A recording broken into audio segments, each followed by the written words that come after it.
the wedding.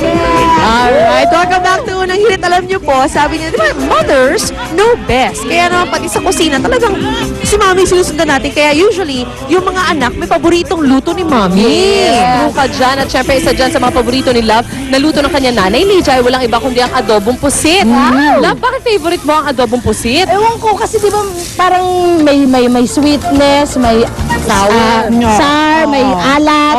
Tapos ang sarap ng ng pusit nung para makrema siya na hindi mo maintindihan. Ayun sa luto ng Mami niya, makrema. Wow! Mami, ano ba sikreto nun sa pagluto niyo ng pusit niyo? Yung version niyo ng pusit. Good morning, nanay. Good morning, Nay. Morning! Mama, ano lang, simple lang. Parang ginigisa lang kasi. Pero meron ka ba extra ingredients sa kanya? Kamatis lang. Kasi mahilig yung anak ko ng kamatis eh. Kasi nanotice Ng ko nga may gulay. kamatis. Yung iba po hindi naglalagay ng kamatis, Oo. ano? Di ba pag adobo, walang kamatis? Yes po, yes Ito ang naiiba kasi may kamatis. Tsaka hindi hinihiwa ni nanay. Kasi iba usually pag adobong pusit, talaga Hindi, hinihiwa siya. pag malalaki, hiwain mo rin. Oo. Pero pag Pag ganyan, yan na. Maliliit yan. yan na siya. Hindi mo na hinihiwa yan. Eh, Lovelia, ano naman feeling nanay Lydia nga pala na paborito ni Love sa lahat ang yung luto pa rin hanggang sa ngayon? Hindi ko naman talaga siyempre, paborito niya ako, nanay niya ako. Of course! Love Mommy, love Mommy! Pero ano po, excited na po ba kayo maging lola? Yun. Yun ang hinihintay ko, matagal na. Finally, magaganap na. Tutuloy na rin kahit papano. So hanggang mga anak si Love, nandito lang po kayo? Oo, ako mag-aalaga ng apo ko. Ay, sarap! Extra yaya. Hindi talaga parang feeling ko yung yung connected na yun. Pag may lola pa talaga, sila talaga yung dapat hands-on. Mas talo pa nga yung mga nanay, di ba? Dahil sila yung may experience. Correct. Sila yung magtuturo sa'yo magpaligo ng bata, di ba? At magtatalo pa kayo niya sigurado. I'm sure kayo. Dahil may bago ng mga paraan versus yung mga nakagawa.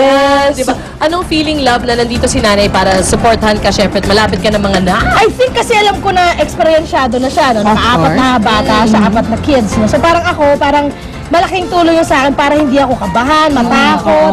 Di ba kasi first time mo, parang, anong gano'ng mangyayari? So pag may mga tanong ka, may paliwanag naman siya. Kasi ganito, lalo yung mga pa ako, nanlalaki. Lalo yung bakit Namamaga talaga. Namamaga.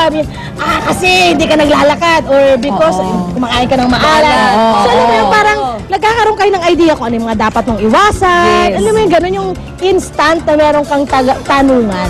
So, hindi na ikaw magiging baby ng mami mo. Hindi na. Si baby I'm Jove sure na. siya na ang favorite. Sure yan. The At new i-spoil na si mami. Naku, Ayan yeah. na. So nilagyan na ng toyo and of course ang suka. Konting suka na lang Konti kasi. lang. Konti lang. Kasi marami na siyang kamatis. Di ba yung kamatis medyo maasim-asim? Kaya kailangan din na marami suka. Patry nga ito sa bahay, Nay. Gusto kong pabili ng kanin para lang matikman yung Pwede, nudo. malapit lang yan. Ay, ito na, may challenge kami para kay Love, para talaga makita natin kung gaano mo kakilala ang luto ni Nanay Lydia. Kailangan ko namang tikman yan. Kailangan kong puntahan. Meron tayong Team A. Team A talaga kasi madami sila eh. Grupo sila eh. So Team Gusto A. ko yun. Gusto ko yun. Parang buhay siya, no? Wow. Sige, try natin to. Sa unang hirit, misyong totoo ang nararamdaman ng hirit. Ang saya-saya sa unang